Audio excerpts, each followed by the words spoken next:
Bueno, primero que todo hablemos un poco sobre la vida que tuvo en el municipio de Zipaquirá. Sabemos que usted vivió varios años en el municipio de Zipaquirá, estudió en el Colegio La Salle, hizo varias investigaciones en el municipio. ¿Cómo fue ese paso por el municipio?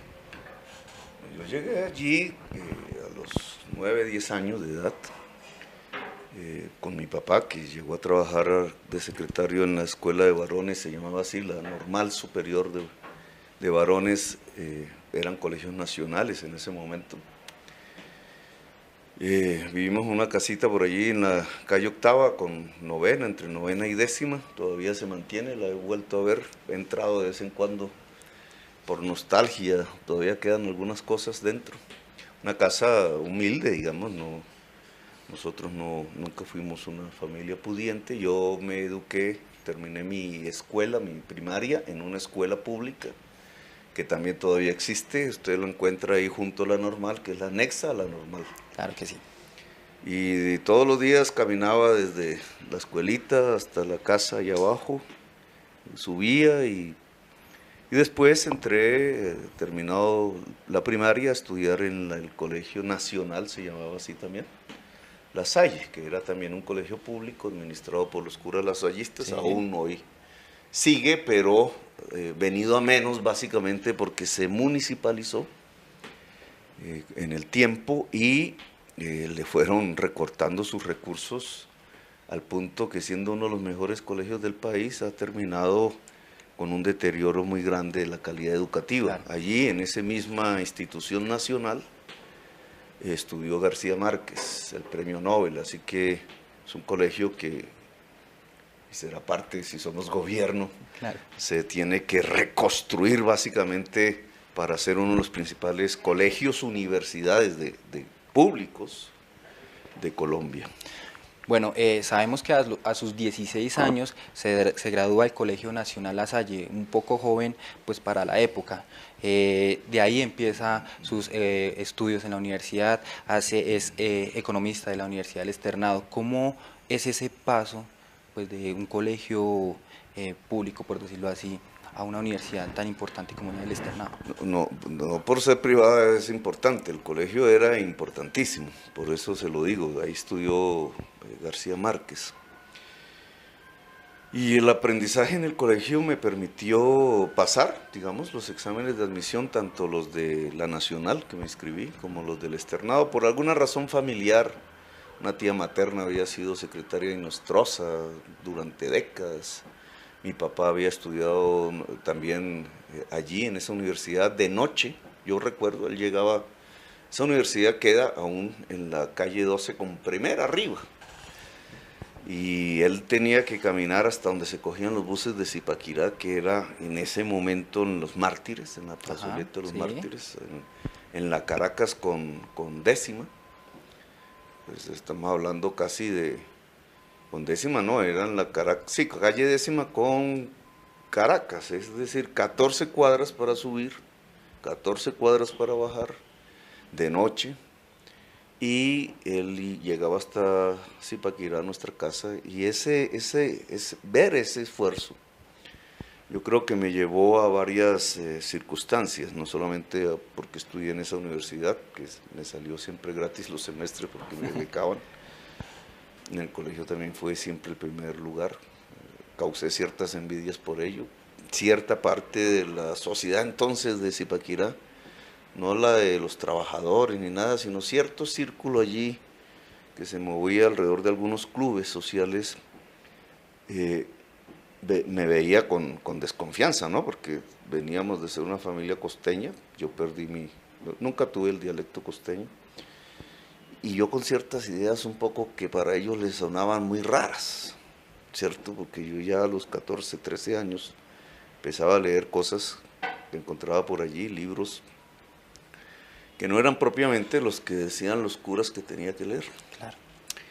Y varios nos íbamos juntando, entonces eso fue generando una especie de desconfianza de una parte muy conservadora hacia las ideas nuevas que fluían en masa desde Europa, desde la filosofía, desde los movimientos juveniles que estaban en pleno auge hacia una ciudad fría, que se creía un poco quieta, pero que tiene una historia libertaria muy grande, que era Zipaquirá. Bueno, también algo muy importante y es que sus estudios no se quedaron ahí, solo con ser economista, también realizó la especialización en administración pública en la ESAP, realizó un diplomado en medio ambiente y desarrollo poblacional, también realizó un doctorado. No, eso es una especialización. En realidad, si quieres saber de mis estudios posteriores, recibí mi grado de economista, realmente eso fue en el año 82, tenía yo 21 años de edad, ya estaba en Zipaquirá, me eligieron casi a unos meses después personero, Sí. me nombraron porque eso no era una elección popular, muy jovencísimo, pero yo era un muchacho ya de izquierda, manejábamos un periodiquito que vendíamos en todas las calles de Zipaquirá que se llamaba Carta del Pueblo. No me acuerdo, no me acuerdo a cuánto lo vendíamos, pero más o menos vendíamos 1000 ejemplares. Eso nos fue construyendo unas cercanías políticas, sobre todo entre los trabajadores del Peldar y de Álcalis, que no se llamaba Álcalis, y eran, en el caso de Álcalis, la planta colombiana de soda era una empresa pública, Salinas de Zipaquirá. Por allí, digamos, nos fuimos vinculando a círculos de obreros industriales y de estudiantes que ya lo que estaban pensando era cómo hacer una revolución en Zipaquirá. Y por allí vino el contacto, allí mismo en Zipaquirá, con unos viejos militantes de la ANAPO. Recuerda usted que la ANAPO ganó las elecciones del 19 de abril de 1970 en la ciudad. Sí. Y allí hubo manifestaciones el día del fraude, etc. Entonces quedó entre los obreros una organización anapista que se volvió ANAPO socialista y que era el M-19. De hecho, el actual uribista 1A, Bustamante, era jefe del M-19 en Zipaquirá. Yo nunca lo conocí allí, pero digamos esas primeras células entre los trabajadores industriales de Peldar y Álcalis, y Malterías, recuerdo yo, que era el grupo Santo Domingo, se vincularon con nosotros y empezamos un trabajo político en el M-19, clandestino, un poco asustador realmente. Claro. Comenzaba la época de Turbay Ayala, el Estatuto de Seguridad, el estado de sitio.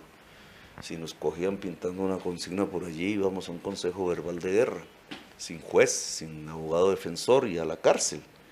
Entonces, así comencé también mis estudios. Entonces existía un paralelismo entre acabar mi carrera y mi actividad política en Zipaquirá. De hecho, para el año 1984, 2 años después de que me gradué, y porque había un proceso de paz entre el M-19 y el gobierno nacional, yo ya era concejal del municipio. A mis 24 años me habían elegido por voto popular. Tenía un gran liderazgo, no sé cómo tantos señores de edad, digamos, muy pobres, apostaban a mí y nos fuimos a hacer un barrio completo. Primero una toma de tierras, después nos sacaron de allí, después construir con nuestras propias manos, sin ninguna ayuda, entre gente muy pobre, unas 400, 500 familias, un barrio que aún existe, que se llama el barrio Bolívar 83. Allí la gente votaba por mí, me hicieron concejal de la ciudad. Y en el 84, cuando se hizo ese proceso de paz, que una parte del M-19 se legalizó, en una manifestación en una plaza pública, en la plaza principal de Zipaquirá, estaba al lado de Andrés Almarales, ahí llegó Navarro, se dice.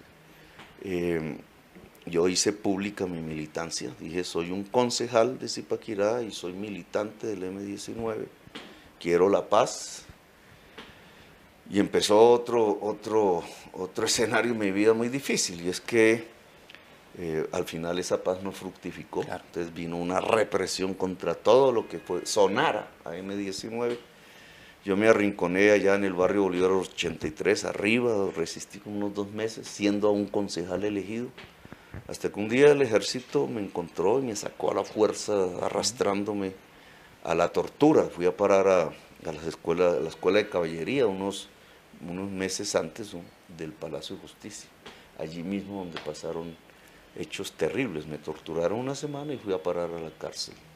Es decir, de mi niñez de 10 años que viví antes de los 10 en Bogotá y después de los 10 en Zipaquirá, terminé en un sitio que no tenía ni idea cómo era, que era la cárcel modelo, y me trastearon por diversas cárceles.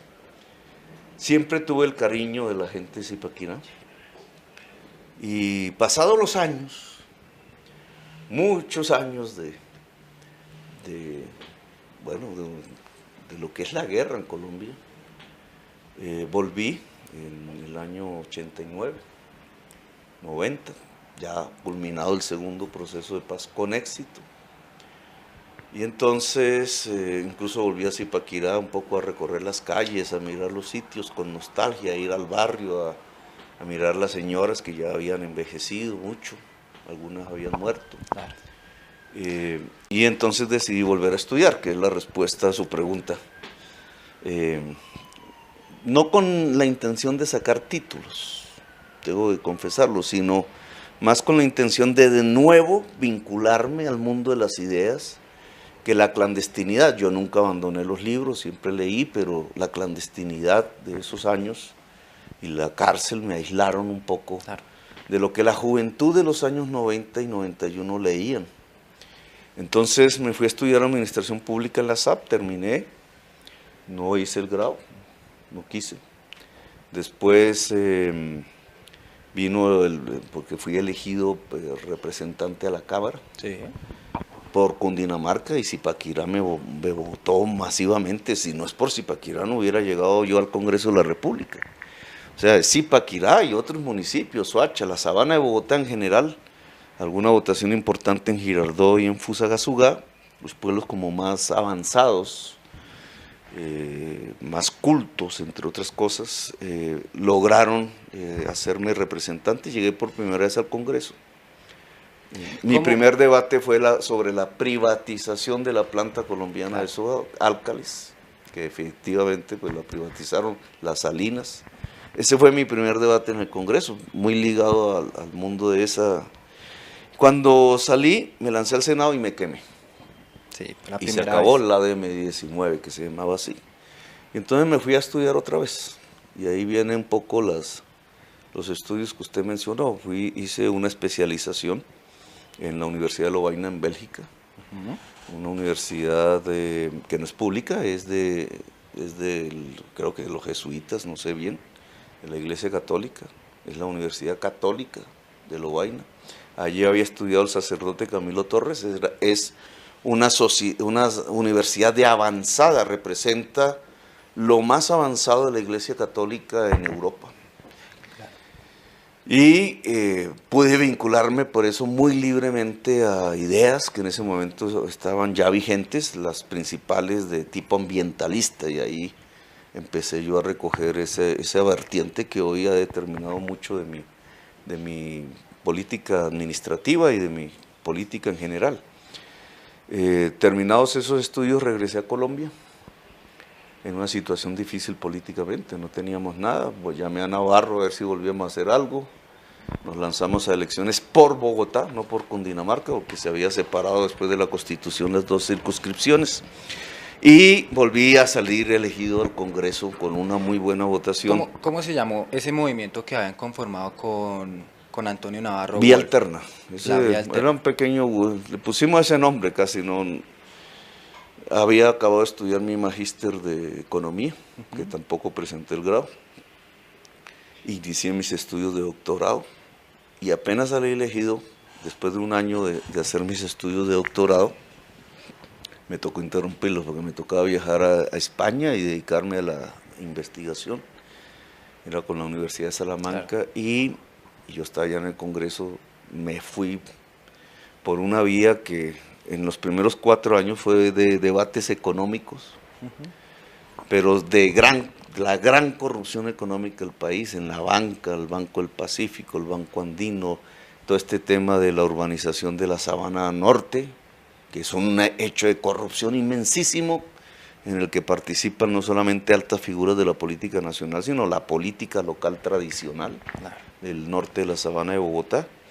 Y después me dediqué a los debates durante 10 años para descubrir el paramilitarismo, digamos, las relaciones entre el paramilitarismo y la clase política tradicional, el paramilitarismo que es el ejército privado de los narcotraficantes más grandes de Colombia. Sí. A ese punto también quería llegar. Cuando usted es representante a la Cámara en el año 2002 más o menos, usted habla sobre o pone en ponencia el tema de la parapolítica y la infiltración de los dineros también en la Fiscalía General de la Nación. Es un tema también muy importante y que acoge no solo a la política tradicional, sino a las nuevas tendencias políticas. ¿Cómo es destapar, por decirlo así, entre comillas, esa olla que se estaba cocinando en la Fiscalía? Bueno, al principio fue un poco por azar, ¿no? Porque de uno de los debates que hice de tipo económico, estando en la Cámara, recuerdo yo que fue el del borde norte de Bogotá, no ha dejado de ser un tema. De ahí fue que surgió la Reserva Forestal Tomás Van der Hamen, pero en ese momento lo que se estaba discutiendo era el POT de Bogotá y lo presentaba Peñalosa, era el alcalde en ese momento, y lo que pretendía era una urbanización de todo lo que hoy conocemos como la Sabana Norte hasta llegar a Chía. Que es lo que actualmente quiere insistir. Vuelve a insistir, como si no hubiera pasado el tiempo. Entonces nosotros nos opusimos, hubo un choque entre la CAR y la Alcaldía de Bogotá en ese momento. La CAR dijo no pueden expandirse, defendiendo el territorio de la Sabana. Y eso pasó al Gobierno Nacional. El Gobierno Nacional creó un panel de expertos y ese panel de expertos determinó, y fue lo que quedó finalmente en el POT, una reserva forestal, que es lo que se llama la Tomás Van der Hamen. Pero permitió urbanización más al norte de la Reserva Tomás, lo que hoy es San Simón. Y los propietarios de esas urbanizaciones eran ni más ni menos los miembros del gobierno de Andrés Pastrana. Berzaibel, que era de Planeación Nacional, estaba el canciller, ya se me olvidó el nombre, Fernández de Soto, estaba un señor que era terrible, que era Ruiz Llanos, que siguieron siendo los grandes urbanizadores de la Sabana, son los grandes destructores de la Sabana de Bogotá. Los parientes del que era en ese momento el ministro de Desarrollo y hoy es el presidente del BIT, ¿cómo se llama? Bueno, no recuerdo el nombre, digamos, era una especie de la élite que gobernaba el país en ese momento. Hasta la esposa de Andrés Pastrana tenía terrenos ahí. Y yo estaba atacando ese negociado con unas tierras que son de alta calidad rural, pensando un poco en la protección de lo que yo había vivido. En el fondo era de mi vida en el municipio de Zipaquirá, en el municipio de Cajicá, de lo que, porque había vivido más de una década, 15 años allí, sabía cómo eran sus culturas, las formas de ser de la gente, y trataba de defender un poco ese mundo a partir de ese debate. Pues de ese debate, yo sin saberlo, toqué unos intereses que estaban básicamente en el municipio de Chía. Yo no conocía nada de eso. En Chía ya había una Convivir, ¿cierto? La manejaban unos esmeralderos, Ángel algo. Bueno, unos esmeralderos que han tenido mucha fuerza política ahí. A ese señor lo mataron, ya era él un jefe del paramilitarismo a nivel nacional, ¿cierto? En una hacienda de Cajicá se había creado la primera reunión de las AUC. Sí, de las autodefensas. ¿Cierto? Bueno, ahí hay toda una historia que yo no conocía. Y entonces cuando yo empecé a impedir la urbanización sobre la Sabana del Norte, estaba tocando unos intereses. Y era que parte de esa urbanización era un proceso de lavado de activos del narcotráfico de los jefes del paramilitarismo de Colombia. Claro. Y empezaron las amenazas. De pronto un día en mi oficina llegó un señor, lo recuerdo muy bien, me dijo, hay una gente que interceptó unas comunicaciones y era el fiscal general, un señor que se llamaba Luis Camilo Osorio, un conservador canoso, que fue registrador, y Carlos Castaño. Y el que habla de que lo maten a usted es el de la fiscalía. Yo quedé así blanco, ¿y esto qué es? Entonces recuerdo que fui a hablarle a otra señora que ahora es candidata, Marta Lucía Ramírez. Acaban de elegir a Uribe, ¿cierto? Entonces ya era el gobierno electo y a esa señora le iban a nombrar en algo. Entonces yo la busqué, pues yo lo conocía, le dije, mire me dicen esto, yo quiero que usted investigue ahora que va a estar en el gobierno, ¿no? y me diga. Claro. Eso entró por un oído, salió por el otro. Uribe salió por ahí diciendo, yo quiero clonar a Luis Camilo Osorio. Y dije, no estoy en un gobierno amigo, yo voy a investigar como parlamentario esto. Claro que sí. Y entonces me metí en el tema de la fiscalía, cómo era posible que la cúpula de la fiscalía pudiera estar ligada a la cúpula genocida de los paramilitares. Apareció un muchacho, Riaño Maoc, se llama, todo está exiliado en el Canadá, lo persiguieron hasta que en la Corte Suprema los magistrados, estos corruptos, lo condenaron, porque simplemente me pasó a mí como parlamentario una información que era clave. Él era un experto en computadores, y gomoso de eso, lo que hoy llaman hacker, pero era un funcionario oficial de la fiscalía.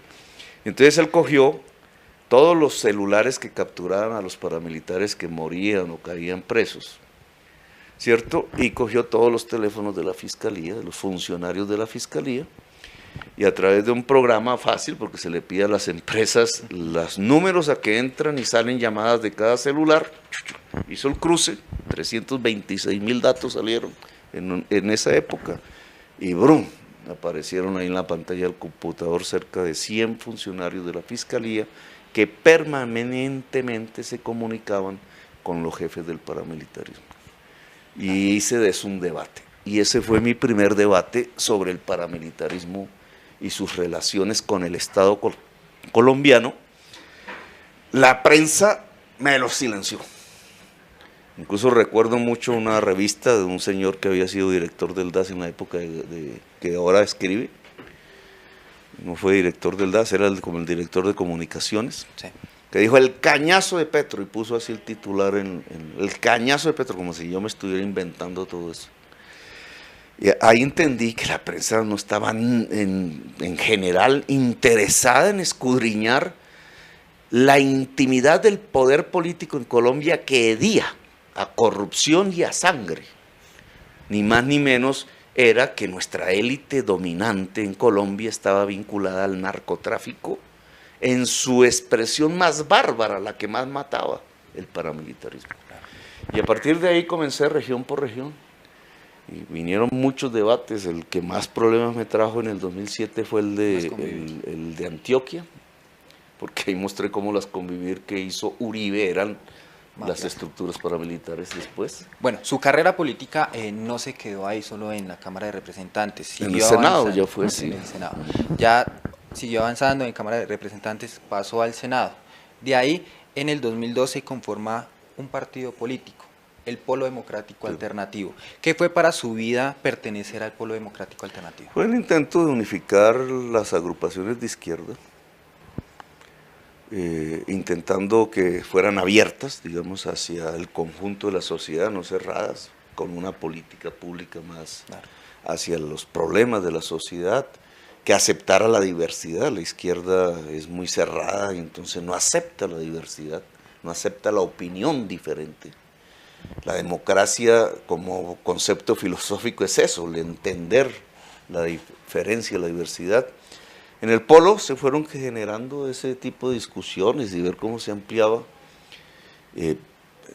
Cumplió una función histórica importante, fue la oposición más digna y seria al gobierno de Uribe, 8 años, gobierno casi dictatorial, y que generó 7, casi, bueno, las estadísticas, pero por lo menos en esos 8 años se generaron 5 millones de víctimas de la violencia.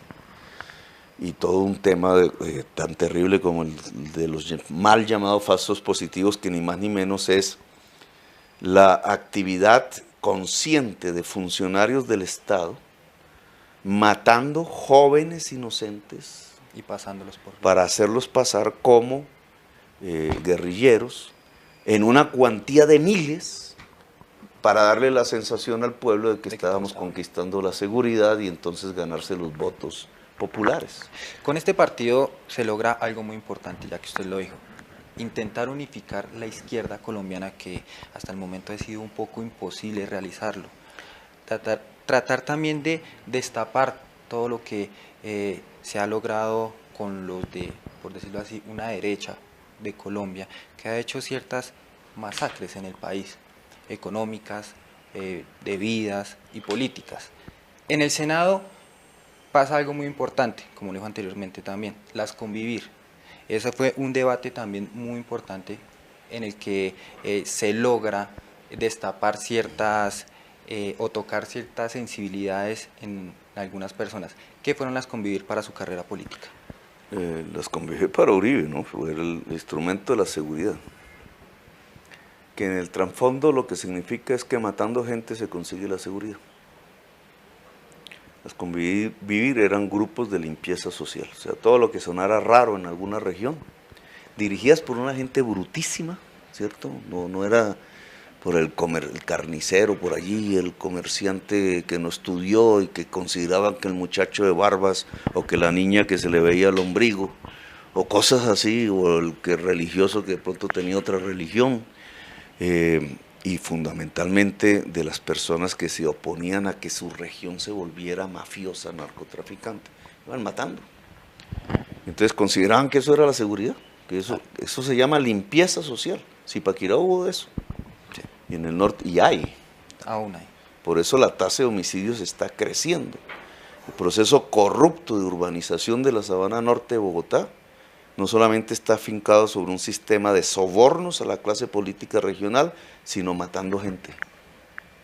Los jóvenes que consideran que son drogadictos. Pues eso es lo que existía allí en Antioquia, muy asustados por el crecimiento de las guerrillas y ligados estrechamente al narcotráfico. Digamos, allí eran las propiedades de Pablo Escobar, las propiedades de los Ochoa Vázquez. Sí. Entonces, todas esas haciendas, esos mismos mafiosos organizaban el vecindario para crear grupos de limpieza social. Y Uribe, no hay que ser sinceros, fue el gobierno de Gaviria, generó un decreto para legalizar esas formaciones. Ahí fue que apareció la palabra convivir. Y entonces Uribe, que era el gobernador, de Antioquia, que además era uno de los grandes hacendados también de Antioquia y muy amiguísimo y familiar de los Ochoa, estaba metido, pues, su hermano es el jefe de los 12 apóstoles, que es un grupo de limpieza social. Entonces usó el decreto de legalización de las convivir para meter todo eso en las convivir. Llegaron a ser 20.000 hombres armados en Antioquia. Y de allí surgieron todas esas figuras. Mancuso era miembro de una convivir, el señor Mono Leche era miembro de otra convivir, el señor Julián Bolívar era miembro de otra convivir.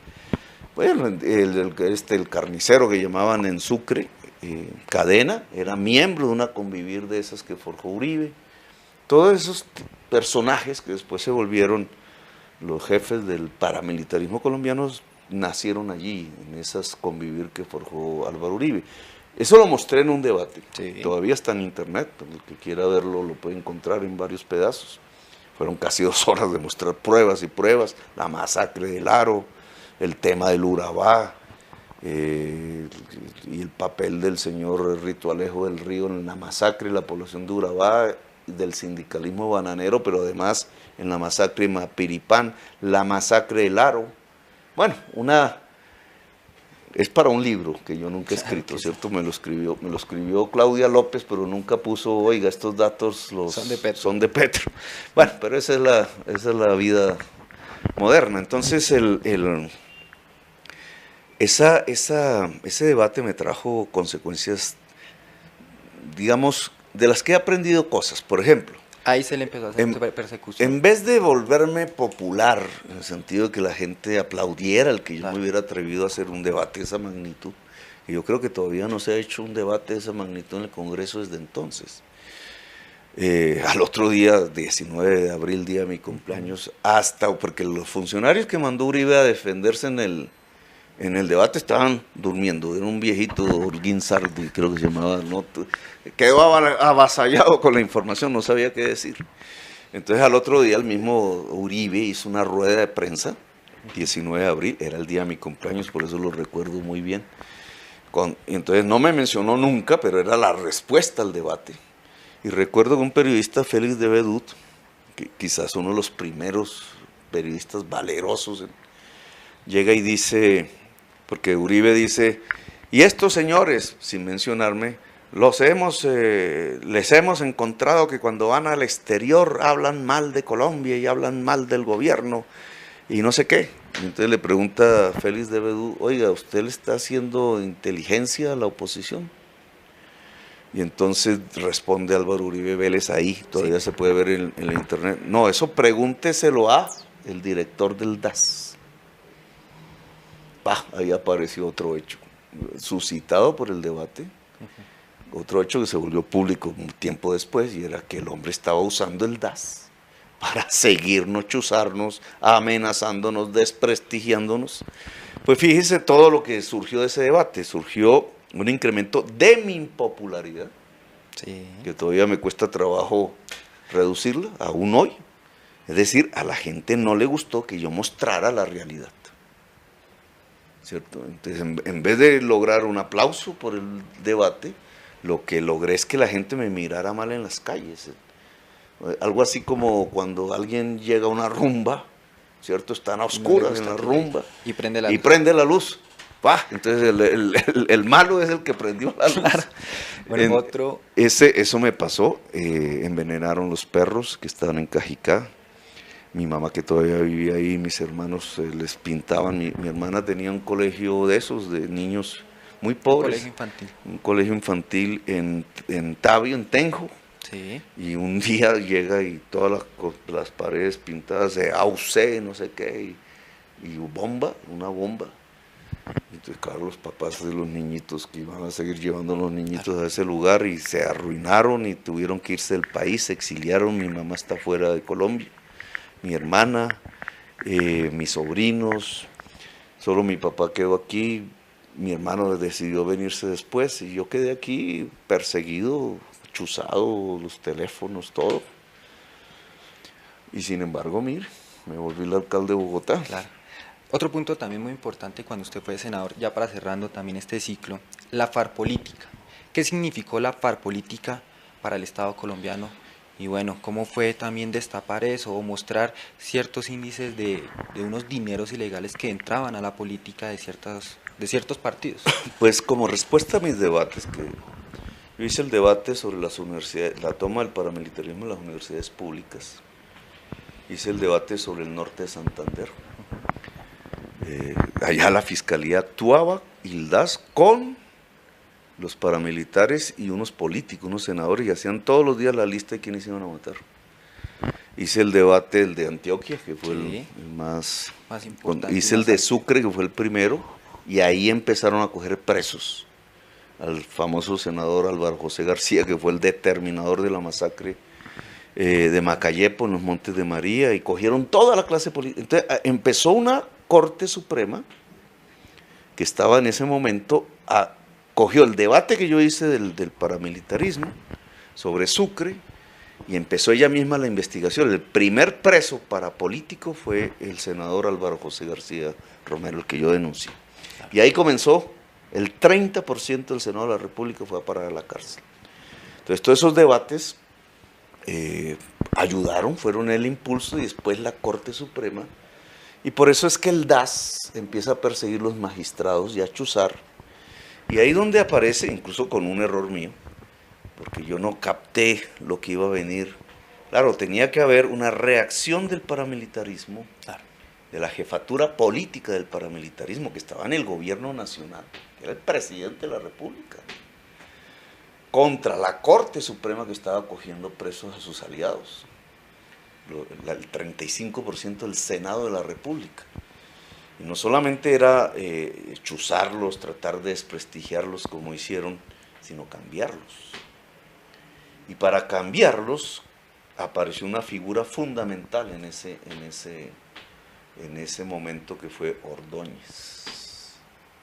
El ex procurador. El ex procurador y hoy candidato presidencial. Ordóñez, con sus 8 años de ejercicio en la Procuraduría, usó el poder económico de la Procuraduría, que es dinero público, para empezar a contratar cuanta amante tuviera un magistrado, los hijos, la esposa, la prima, la hermana, incluso la hermana de una magistrada cuyo hermano fue alcalde de Zipaquirá, le pongo esa tarea de investigación, que fue la que nos hundió el plan de ordenamiento territorial de la ciudad de Bogotá, que era el primero que hablaba de adaptar un territorio al cambio climático.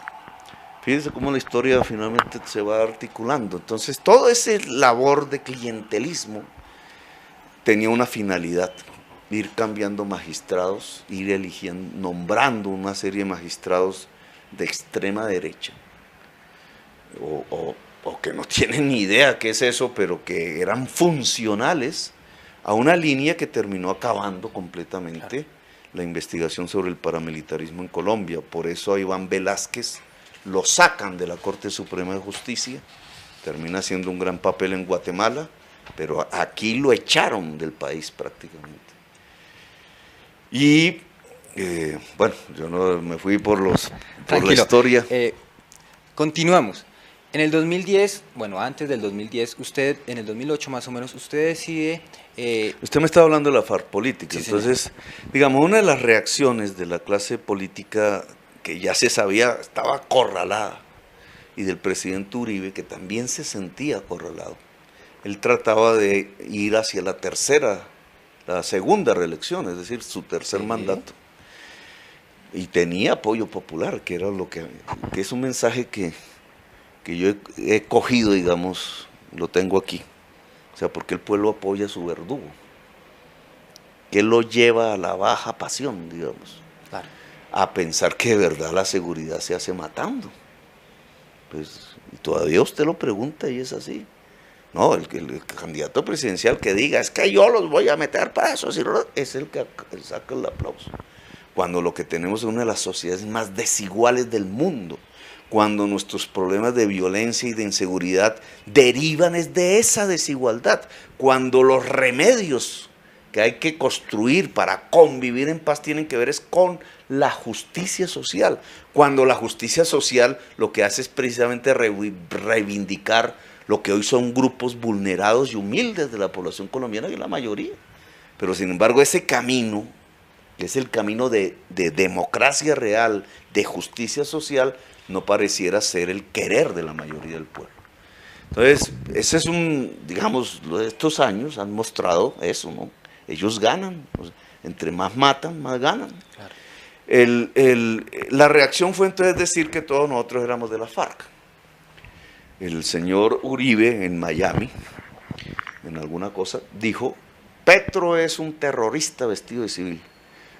En la tarde salí yo a caminar y no sabe la cantidad de odio que había en la gente. Claro. Todavía me encontré una viejita que hizo así, la cruz así, como si yo fuera el anticristo, una vaina así.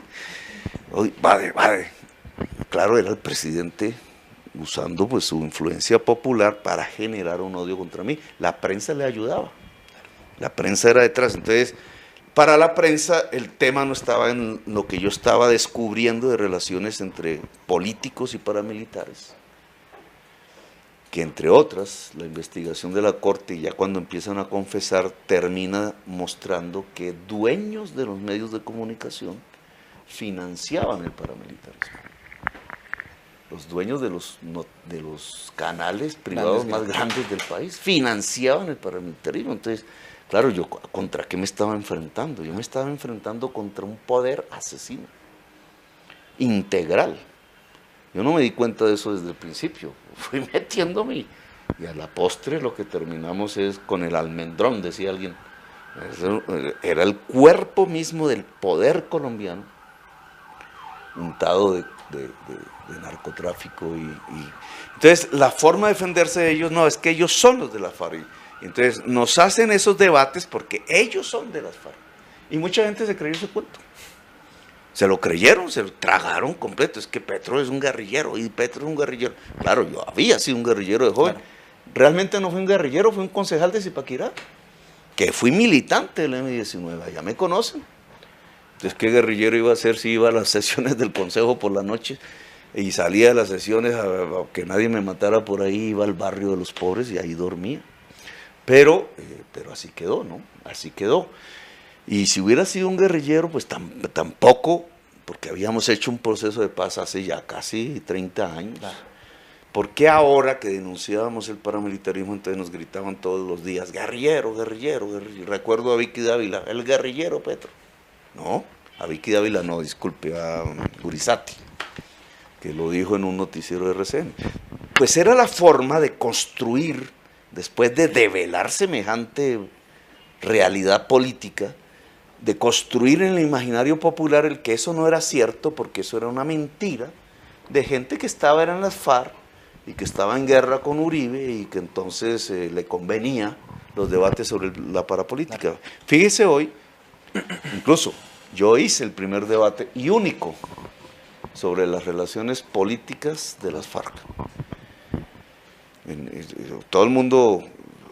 Era un senador, era un congresista del Caquetá del uribismo, que incidió en las FARC para que mataran a su rival político, un liberal de apellido Turbay. Mataron a la familia Turbay, las FARC. Claro. Pero porque este rival, que era conservador y uribista, los quería sacar del camino y usaron a la FARC en ese... Esa fue la FARC política. Y yo hice el debate y toda la prensa silenciosa. Porque ellos querían hacer aparecer que todo el que hablara de justicia social en Colombia, que todo el que hablara de cambio, que todo el que se opusiera a la corrupción inmensa, era uno de la FARC, y por tanto no había que creerle. Pues ahora la FARC es un partido político, ahí están, usted puede conocer sus militantes, sus dirigentes. ¿Dónde está Petro ahí?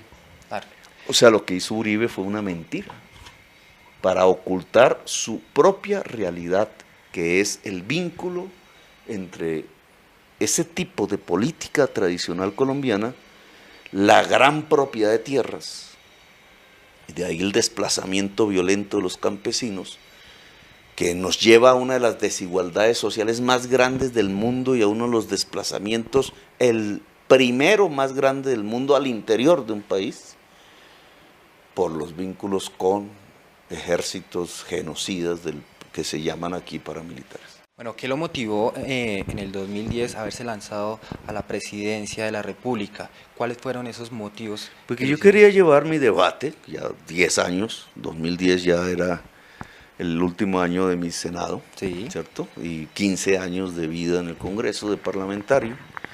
Y entonces yo dije, bueno, ya yo estoy aburrido ya estar aquí, ¿qué saco haciendo debates? Y al final lo que se eleva es mi impopularidad, o sea, la gente no los valora. Y al final lo que estoy mandando es decenas y decenas de politiqueros a la cárcel, cuyas esposas y hijos vuelven a ser elegidas. Y estoy perdiendo el tiempo. Claro. Yo quiero hacer este debate de frente con Uribe, porque en ese momento Uribe pretendía volverse al... Yo me gano la candidatura en el Polo, me tocó disputarla con Carlos Gaviria. Allí tuve otras tristezas, porque al ganarle a Carlos Gaviria, todos los del Polo, incluido Samuel Moreno, e Iván Moreno, que abre otro capítulo, que apoyaron a Carlos Gaviria con Robledo. Entonces, en el juego se suponía que tenían que apoyarme a mí porque les había ganado, que va, se fueron, hicieron un paro, quedé solo con mis amigos. Y así comenzó una campaña presidencial, y por el otro lado Uribe no se pudo inscribir. Entonces terminó el señor Juan Manuel Santos, entonces terminé una campaña para nada era la que me había imaginado. Pero es un gran paso porque usted alcanza a lograr el cuarto puesto de la primer candidatura. Empatado con Vargas Lleras, en realidad. Sí, logra un cuarto puesto que es muy importante para su carrera política y un poco, ¿por qué no?, para esa ideología que usted sentía, ¿no? Pero hay que sacar algunas, porque de todo hay que aprender, claro. No solamente son los hechos así, sino qué pasó ahí. Pues terminó una campaña presidencial que me da una experiencia, obviamente, nacional y los debates sobre la dirección del país. Ya no soy un congresista, ya la gente empieza a decir, oiga, este podría ser un presidente. No es lo mismo, ¿cierto? Pero allí ocurre el fenómeno Mocos, que llaman. Y entonces una cosa de la que hay que aprender, porque Mocos, yo estaba en el segundo lugar. No me disgustaba para nada pasar a la segunda vuelta, y entonces el país tendría lo que soy Santos, que era Uribe, claro, porque esos nunca han sido realmente diferentes. su modelo económico, el petróleo, la minería, todo eso que significan ellos y una alternativa a Petro. Pero de pronto la juventud misma urbana eleva un tercer candidato que no aparecía, que era Mocos. Santana Mocos. Que yo había propuesto para que fuera alcalde de Bogotá hacía tiempo, pero ahí hay una clase media urbana, ¿cierto? Las juventudes crean una figura que finalmente lo único que produce es quitarme la posibilidad de ser alternativa a Santos. Claro. Todo eso se desbarata, pero ¿qué hay en el fondo? Yo pienso que en el fondo hay un temor de la clase media colombiana urbana. La clase media es urbana porque en el campo no existe clase media, lamentablemente. Y una juventud de esa clase media que sabe que es malo lo que gobierna, ¿cierto? Pero no se atreve a las reformas. Y entonces escoja figuras que se sientan aparte de ese mundo, que no comparten de corrupción, pero que no dicen nada sobre reformas. Y resulta que uno no puede cambiar el poder sin las reformas sociales, sin hablar de qué pasa con la educación, de qué pasa con la salud. Si es que se va a seguir la ley 100. Entonces, ¿qué sacamos con un político que aparece que no es corrupto si sigue aplicando la ley 100? La ley 100 es corrupta, ¿cierto? Todo el sistema de servicios públicos de Colombia está impregnado de corrupción. A la educación le quitaron, a la educación pública le quitaron sus recursos para que la gente no se educara, para mantenerla bajo la dictadura de la corrupción. Claro. Entonces, sí, ahora usted lo puede ver, el tema del cambio climático. El cambio climático obliga a un cambio de concepción en la manera de ver nuestras ciudades, de ordenarnos alrededor del agua, de ver nuestra economía, de ver nuestro consumo, de mirar el transporte de manera diferente. Nada de eso aparece en los discursos al estilo Mocos, ¿cierto? Entonces, allí aprendimos algo. La sociedad colombiana aún no quiere dar el cambio. Siente, tal vez siente ese temor, ese sabe miedo. Que es malo lo que gobierna, ¿cierto? Lo sabe, pero entonces le asusta las reformas que una vez prometió en la historia de Colombia un señor que se llamó Alfonso López Pumarejo. Alfonso López Pumarejo.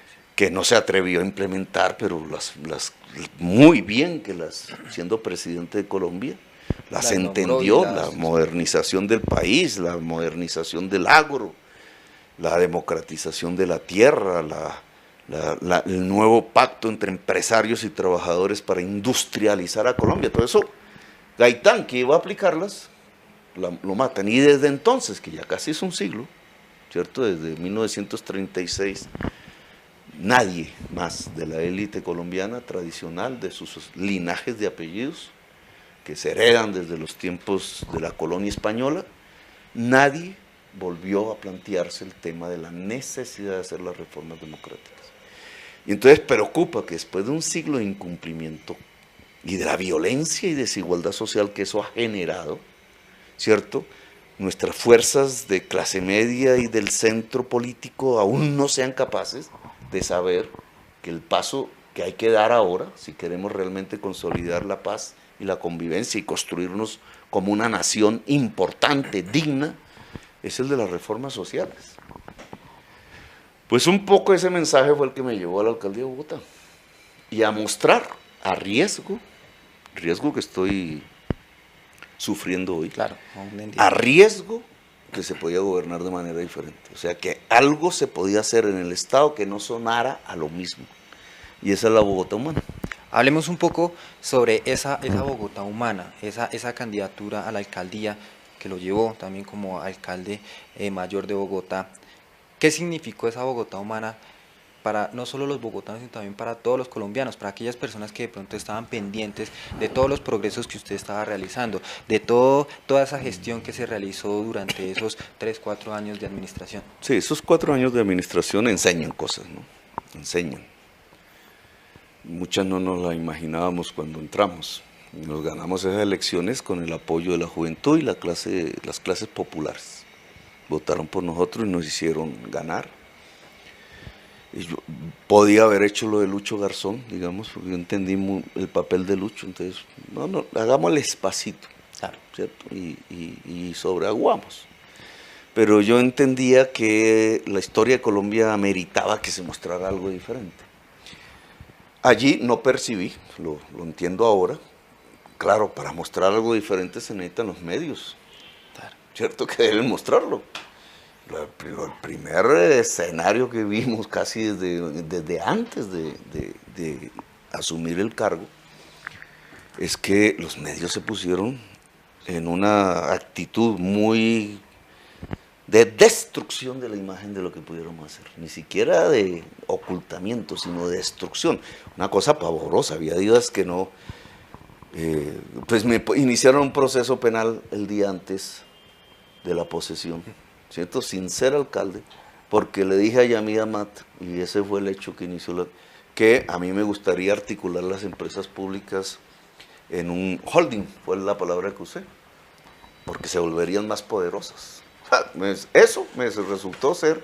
Luis Carlos Sarmiento ya hizo unos cálculos que se hacen en las bolsas, se compra unas accioncitas o las venden y se desploma el valor.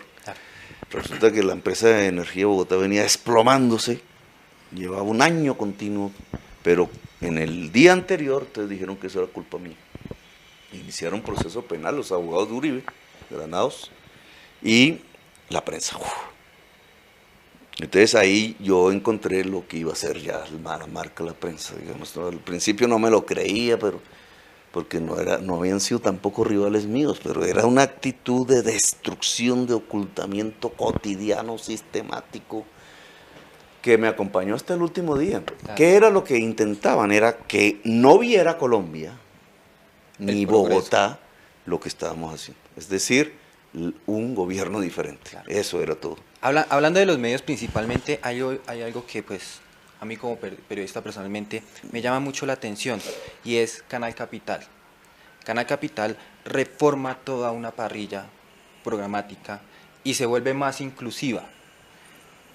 Muestra un trasfondo real de Bogotá y un poco a nivel nacional. ¿Cómo fue ese trabajo con este medio particularmente? Pero antes de contestarte lo de Canal Capital, que al final es un poco reactivo, porque ya aparecen estos primeros hechos de la prensa, ¿cierto? Casi antes de la posesión. Mira, ¿qué fue lo que pasó? Digamos, ¿qué pasó en esa administración? La administración Bogotá Humana estaba pensada para mostrarle a la ciudadanía una manera diferente de gobernar respecto a unos 2 siglos de gobiernos. Claro. Y incluso era una respuesta a la izquierda. La izquierda se había corrompido en el gobierno de Samuel Moreno. Yo mismo denuncié eso en el cartel, el llamado cartel de la Concertación, con 2 militantes del Polo en ese momento, Avellaneda, que era senador, y Carlos Vicente Ru, que era concejal. Hicimos una labor intensa de investigación, 40 páginas, y mostramos, hasta el día de hoy no hay una sola frase que se haya refutado. 40 páginas se las mostramos a la prensa. La prensa era reacia a la denuncia contra Samuel Moreno. ¿Y sabe por qué? Samuel Moreno cogía el presupuesto público y les entregaba en pautas. Y entonces aparecía un Petro que estaba denunciando a su compadre, al compadre que les generaba las utilidades, porque el presupuesto de Bogotá lo usan para generar las utilidades de los medios. Claro. El medio tiene una doble cara.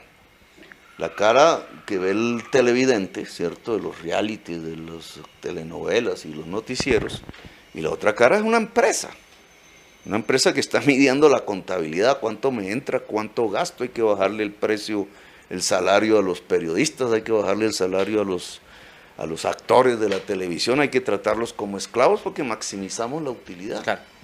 Bueno, entonces, pues claro, uno de los ingresos es el Estado. Y Samuel Moreno les daba ingresos. Por eso cuando yo hago la denuncia, ni más ni menos, uno de los articuladores del cartel de la contratación era Álvaro Dávila. Álvaro Dávila era no solamente un ladrón de cuello blanco por el lado de la administración de Samuel Moreno, sino era el asesor de RCN. Era un hombre conocidísimo en los grandes canales de televisión, era el abogado de ellos. Y entonces, mire usted a ver cuántas noticias han sacado de Álvaro Dávila, oculto, como si no hubiera sido parte del cartel de la contratación. Pues bueno, total es que yo me voy contra eso. Una nueva forma de gobernar no es construir un nuevo cartel, no es robar con los directores de medios, no es robar con los senadores de la República, no es robar con los grandes contratistas poderosos del país que invitan a esos mismos directores de medios y salen retratados con corbatín y con frac y tomarse whisky y emborracharse con ellos. Una nueva forma de gobernar es ir al habitante de calle. Claro. Es ir a la señora trabajadora sexual de la ciudad de Bogotá. Es ir a esas juventudes que por centenares de miles están en los barrios populares de Bogotá sin alternativas, allá carcomiéndose muchísimas veces en formas violentas. Es ir a la niña embarazada, adolescente, es ir al barrio popular, es ir a la señora, es ir al reciclador. Y fueron apareciendo, lo teníamos muy claro, las grandes políticas de lucha contra la segregación social, el cambio del modelo de salud en Bogotá en el estrato 1 y 2, con 5.000 profesionales de la salud atendiendo permanentemente en las casas a 800.000 familias para ver si los niños se desnutren, si la mujer embarazada va bien, si el viejito se puede recuperar, el incremento por 3 de los bonos pensionales a la tercera edad, y la mayor revolución, que es la educación, ¿cierto? Porque yo tengo un presupuesto, el alcalde puede decidir cómo se presenta el consejo. Presupuestos varía, pero son 16 billones al año, no es nada despreciable. El presupuesto de Bogotá puede ser más importante que el de la mayoría de los países de Centroamérica. La población de Bogotá es tanta, 8 millones, que es más que la mayoría de los países latinoamericanos. Entonces, digamos, Bogotá puede ser una muestra de lo que significa un gobierno alternativo. Fíjese usted lo que hicimos. Yo dupliqué la inversión, el presupuesto de educación que el distrito aportaba a las transferencias de la nación, lo duplico. Multiplico por 4 el de la cultura y multiplico por 2 el del deporte. Y trato de hacer una sinergia entre esas 3 secciones, porque considero que operan en el mismo ámbito.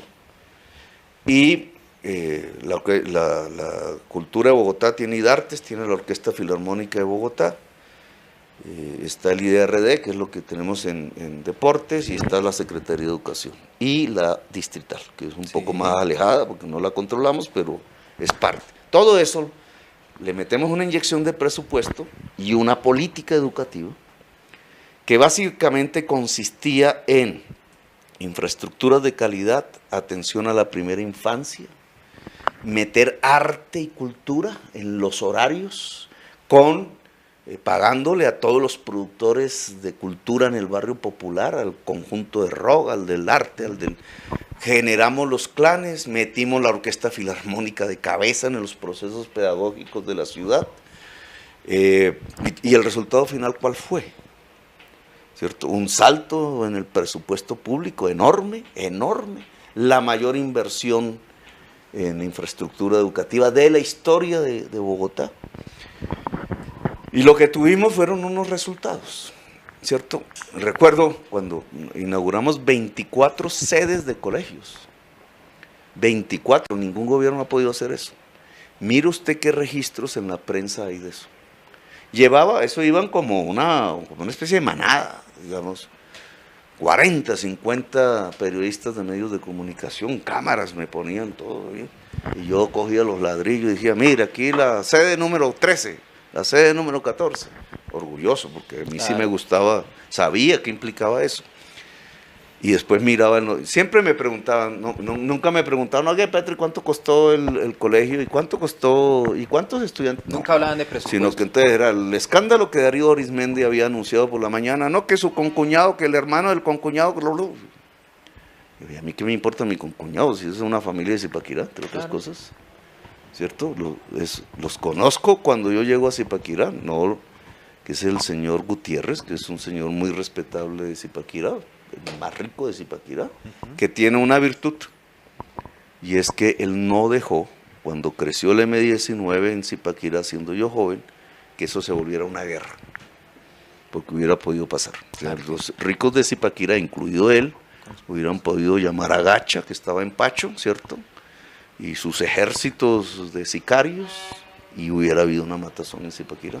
Zipaquirá se salvó de la guerra sucia que llamamos y la violencia, porque ese señor condujo a los ricos de Zipaquirá que era mejor hablar, dialogar, que entrar en una pelea armada. Y yo digamos, esa es parte de la historia que la prensa obviamente nunca contó, pero por eso lo conocí. Y entonces todo lo que hacía esa familia Gutiérrez, sus negocios, sus vainas, que obviamente son muy grandes, entonces era como si yo los estuviera haciendo. Pero entonces era que el hermano del concuñado, que el primo del hermano del concuñado, y dele. Y resulta que nunca mostraban el colegio. Para eso era, para no mostrar el colegio. Ninguna de las 24 sedes, todavía hay 2 en construcción y acaban de entregar la 24ª Sí. que hicimos, salió por la prensa. Bueno, Salió por televisión. Pero bueno, al final Bogotá Humana, ¿qué es? Los mejores indicadores sociales. Miren el DANE, no lo hace la alcaldía, lo hace el DANE. La caída de la pobreza, a la tercera parte como la recibí en 4 años. La recibimos en el 12% del total de la población, la entregamos en el 4%. Casi a punto de acabar la pobreza en la ciudad de Bogotá. La caída de la desigualdad social en Bogotá. Cuando Mocos entregó la ciudad de Bogotá, después del gobierno de Peñalosa, Sí. y 2 de él, la pobreza en la ciudad de Bogotá era el 50% de la población.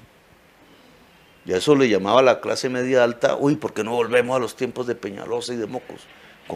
Yo entregué la ciudad con el 4% de la población en pobreza, del 50 al 4%. Y aún la clase media alta decía que era mejor antes. Esa deformación de las cosas que han pasado en la ciudad las produce los medios de comunicación. Entonces, los mejores indicadores sociales, los mejores indicadores financieros, por todas esas calificadoras, claro, y los mejores indicadores económicos, las mayores tasas de ocupación laboral de la historia de Colombia, la caída a la mitad de la victimización por delitos, con lo cual confirmamos una idea que venía en discusión con Uribe. ¿Cuál es la mejor política de seguridad? La inclusiva. Demostramos en Bogotá que la mejor política de seguridad es la inclusión social. Y eso es lo que la prensa no quiere mostrar ni a palo. Cada vez que caían en las encuestas que hacían ellos mismos, la victimización por delitos en Bogotá, entonces ellos sacaban todos los días el atraco diario, para que la gente tuviera la sensación de percepción de inseguridad. Y así fueron construyendo las condiciones para que una parte del estrato 3 de Bogotá, que es clave en las elecciones, votara por Peñalosa. Bueno, y ahora tiene usted el resultado. Hablemos sobre otro tema clave, que es el trazado del metro de Bogotá. Algo que ha sido un poco controversial, pero también que ha sido muy importante. En su administración se hicieron los estudios del trazado de metro y un metro subterráneo. ¿Qué pasó con estos estudios? No se hicieron los estudios de trazado. Los estudios de trazado se hicieron en la administración de Samuel Moreno. Okay. Y la idea del metro, de nuevo, porque es una vieja idea, ¿no? Eso tiene una historia larguísima, pero en el siglo XXI, Mocos, Peñalosa y Lucho Garzón, primer gobernante llamado de izquierda, hacen un pacto que es no hacer metro y continuar el Transmilenio. ¿Cierto? Es decir, Lucho Garzón no es sino una continuidad de Peñalosa en esa materia. Entonces, pues los primeros años del siglo XXI son de no metro, son de construir troncales hasta que termina de fortalecer en el desastre de la 26, de corrupción. Pero es Samuel Moreno, y tengo que decirlo, por presión mía, dentro del polo, empieza a hablar del tema del metro y se mete, ¿cierto? Se mete dudando, pero se mete. Y contrata a unas empresas para hacer un estudio de demandas de la ciudad, porque ya la ciudad ha cambiado mucho, y de ver por dónde iría esa primera línea. Eso es lo que se llama el estudio del trazado. Que cuando lo termina en su gobierno, él alcanza, ese estudio CENER se llama así, todas son 10 líneas alternativas, se las presenta al gobierno nacional. ¿Por qué al gobierno nacional? Porque la plata la tiene el gobierno nacional. Y ese problema de que la financiación del metro debe ser nacional es lo que ha impedido que en Bogotá se haga. Entonces, el tema es que Uribe, que está en el gobierno, dice no, antes de darle un sí al metro, vamos a validar ese estudio. Entonces manda el estudio a los Andes y a la Nacional, y ahí se embolató.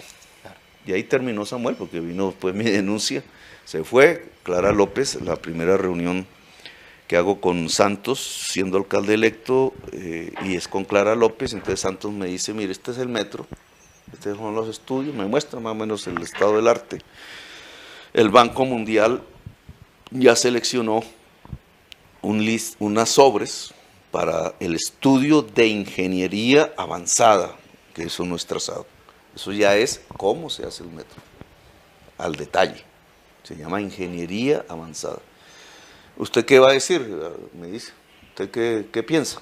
Yo propongo, me dice Santos, que continuemos, claro, ¿cierto? Yo digo, no, yo también, yo no voy a ser un obstáculo a que ahora a última hora entonces voy a cambiarles el juego. A mí el Banco Mundial no me gusta, pero sigamos con la metodología del Banco Mundial. Clara López entonces sale ya de la alcaldía, Santos empieza reuniones conmigo, yo como alcalde, y nuestras relaciones con el Banco Mundial. Tenían que dar una carta para seleccionar de los sobres cuál era, al final lo hicimos, sacamos el sobre, y empezó el estudio de ingeniería avanzada, no de trazado, eso ya estaba. A los 18 meses, tal como se había hecho el contrato con esa firma, que es una firma vasca, fundamentalmente con unos socios colombianos, nos entregan efectivamente una cosa que es como un medio cuarto de estos, de todos los estudios de ingeniería de detalle, que nos cuestan 65 mil millones de pesos, que le prestó a la ciudad el Banco Mundial. Paralelamente nosotros habíamos hablado de una red de tranvías. El conjunto entre la red de tranvías y el metro eran 120 kilómetros de redes férreas, era más de lo que se había hecho en Transmilenio, claro, hasta esa fecha. Los tranvías no le costaban a la ciudad, eran iniciativas privadas que se financiaban con los pasajes de tranvía. Los tranvías tenían que llegar a Zipaquirá, tenían que llegar a Facatativá, tenían que llegar a Suacha, es decir, era un sistema férreo regional, claro, que tendría un impacto ambiental interesantísimo. Y todo eso lo logramos, ¿cierto? Todos los tranvías entran en factibilidad, sabemos que al distrito no le cuesta, el de la séptima que va hasta Zipaquirá, y el metro. Y entonces empezamos con el gobierno nacional. Bueno, los corredores férreos son de la nación y la plata, sí, para el metro es de la nación. ¿Qué hacen? ¿Qué hacemos? ¿Por qué no echamos para adelante? Y yo, Santos, echemos para adelante. Espere que vamos a la reunión del COMPES de no sé qué, y empiezan. La dilatación. Año y medio. Que se le olvidó al ministro de Hacienda 5 mil millones de pesos en el presupuesto para financiar a la estructuradora del metro. Dice, 5 mil, yo se los pongo. Bueno, yo no. La alcaldía se mueve para eso. No, 6 meses demorando en eso. Después fui entendiendo qué se trataba. De dilatar el proceso. Se trataba era que Vargas Lleras veía que era el vicepresidente de la República y que tenía el Ministerio de Transporte y tenía, fíjese usted, la ANI, la Agencia Nacional. Es decir, él tenía el control del metro y estaba haciendo negocios con Odebrecht y con las 4Gs, ese era su programa. Entonces le estaba diciendo a los colombianos, mire cómo soy de buen ejecutor, entrego cajas gratis y 4Gs. Las 4Gs incluía la de Odebrecht. Claro, a él no le convenía que yo saliera, mire, señores colombianos, dejé la ciudad de Bogotá con el metro en construcción y 4 líneas de tranvía. Se acabó el problema del Transmilenio, ahora sí entramos en el transporte moderno. El tipo se dedicó desde el gobierno nacional a sabotearlo. Y yo creo que en el fondo Santos tampoco le gustaba mucho que una persona apellidada Petro, que nunca ha estado en la historia de las familias hereditarias de la oligarquía colombiana, pusiera su nombre en el metro de Bogotá. Claro. Y terminaron enredados en esta piola que es una verdadera estafa para la sociedad bogotana. Actualmente, hablemos de Colombia Humana. ¿Qué es Colombia Humana en el presente y qué puede ser una Colombia Humana en el futuro? Una Colombia Humana es una Colombia en paz, ¿cierto? Que no se mate entre sí, que no retorne a esos 2 siglos de violencias que hemos vivido y que todos leemos en una historia que ya no nos permite ni estudiarla en los colegios. pero que yo sí alcancé a estudiar en el Colegio Nacional La Salle de Zipaquirá. Esa historia de violencias tiene que cesar. La humanización de Colombia, ¿qué implica? La humanización de Colombia implica superar la desigualdad social. La humanización de Colombia implica que para superar la desigualdad social tenemos que trabajar una serie de temas concretos. La educación de toda la juventud colombiana, viendo la universidad pública como un derecho y no como un negocio. Y aquí va la prioridad. La atención a la primera infancia en toda Colombia, porque lo primero que tiene que cuidar una sociedad son sus niños y sus niñas. Y no solamente los niños y las niñas de quienes pueden cuidarlos, que logran hacerlo con esfuerzo, pero lo hacen, sino de quienes no pueden cuidarlos, porque sus condiciones económicas no se los permiten o educativas. La humanización de Colombia implica, en vez de llenar a Colombia de cuarteles, llenarla de universidades, de conocimiento.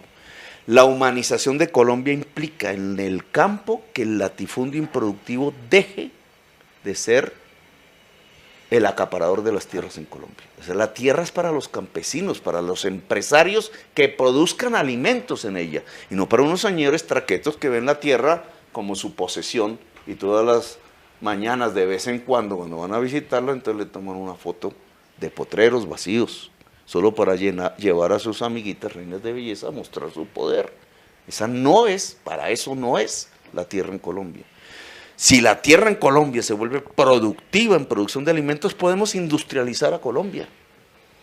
Y la industrialización de Colombia implica la inversión del conocimiento precisamente en la producción y en la economía, la inclusión de la mayor parte de la población colombiana en la economía y la construcción de la riqueza del país. No hay otra forma de construir igualdad social.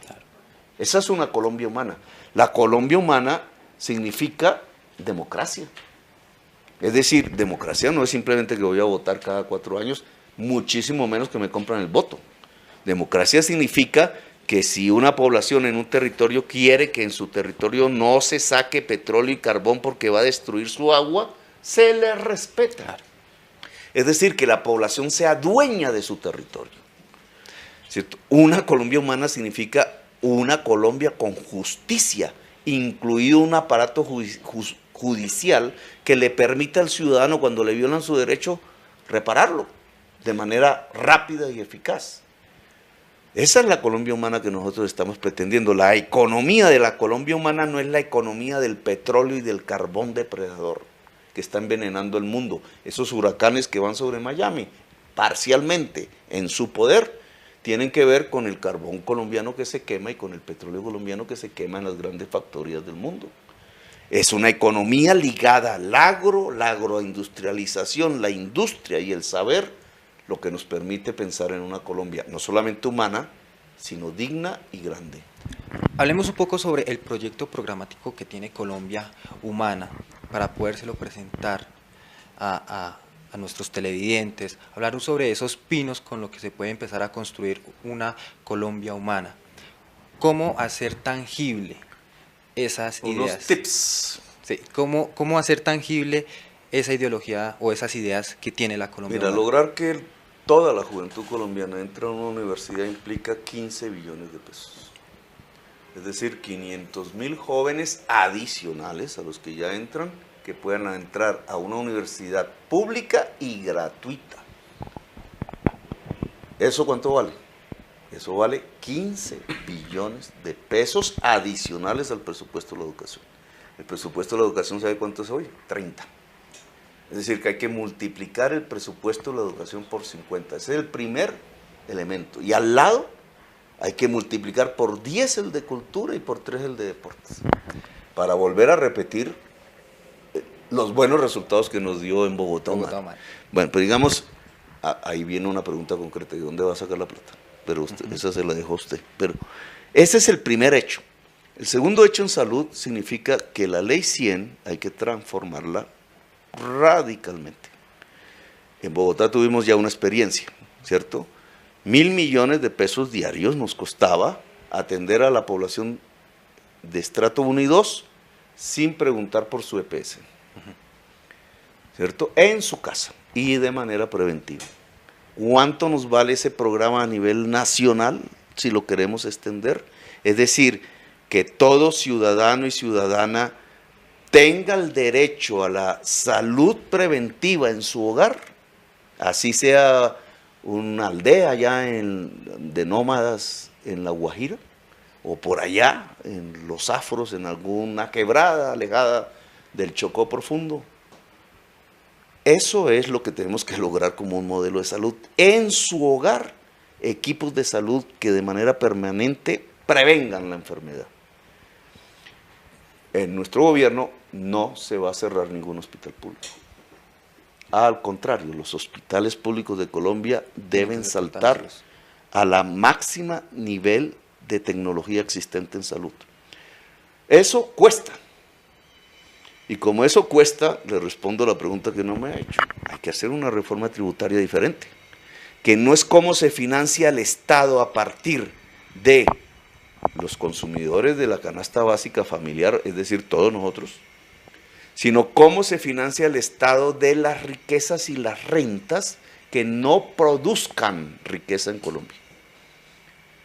La tierra improductiva, los grandes capitales financieros que están especulando, los grandes suelos urbanos que no están construyendo vivienda, bajarle los impuestos a la empresa productiva, pero subírselo a los dividendos, bajar los impuestos a la canasta básica familiar, porque es el consumo, la producción agraria y nosotros necesitamos que crezca, y porque esa es la base de la industrialización de Colombia.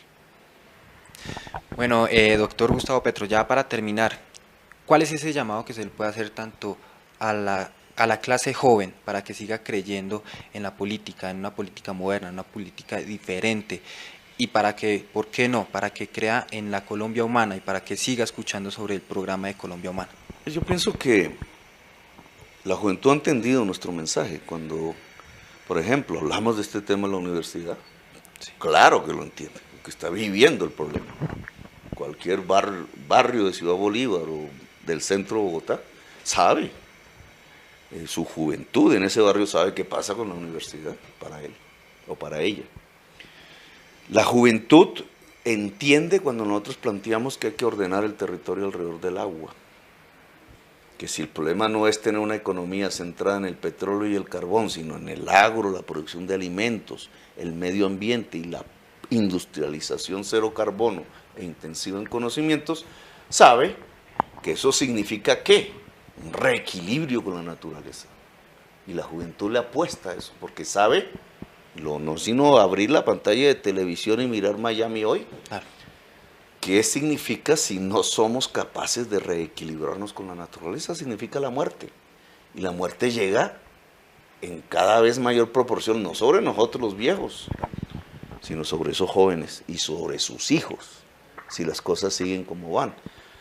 La juventud entendió perfectamente qué queríamos con los días sin carro en Bogotá, qué queríamos cuando queríamos inundada la ciudad de bicicletas, de millones, y lo entendió perfectamente. La juventud entendió qué significa intentarle decir a la población que hay que disminuir para los de alto consumo el consumo depredador de carros, de gasolinas, y aumentar el consumo de sensaciones alrededor del arte y la cultura y promover la diversidad del arte y la cultura. La juventud nos ha entendido en muchos de estos temas, digamos, qué significa adaptar la ciudad al cambio climático. ¿Colombia está preparada para una Colombia humana? Gustavo Petro está preparado para asumir esa responsabilidad. Yo estoy preparado para asumirlo, a riesgo, como lo he demostrado siempre. La pregunta es, ¿la sociedad colombiana quiere las reformas o quiere más de lo mismo? Es una pregunta que debemos hacerle a todos nuestros colombianos también, si ellos están preparados para una transformación social, para una transformación y una reforma, como usted lo ha venido diciendo. Doctor Gustavo Petro, muchísimas gracias por estar aquí. No, gracias a usted y a todas y todos ustedes. Espero no le haya sido aburrida esta entrevista. No, para nada. Y así finaliza un capítulo más y este especial del programa Tras las Huellas. Nos vemos en una próxima oportunidad y no olvides seguirnos en nuestras redes sociales, en Facebook Aprecus Canal 5, Twitter Aprecus_TV y la página de internet www.aprecus.com.co, y allí podrán encontrar nuestros programas. Les agradecemos el estar pendientes de nuestra programación y sobre todo de este gran especial que fue hecho para todos ustedes.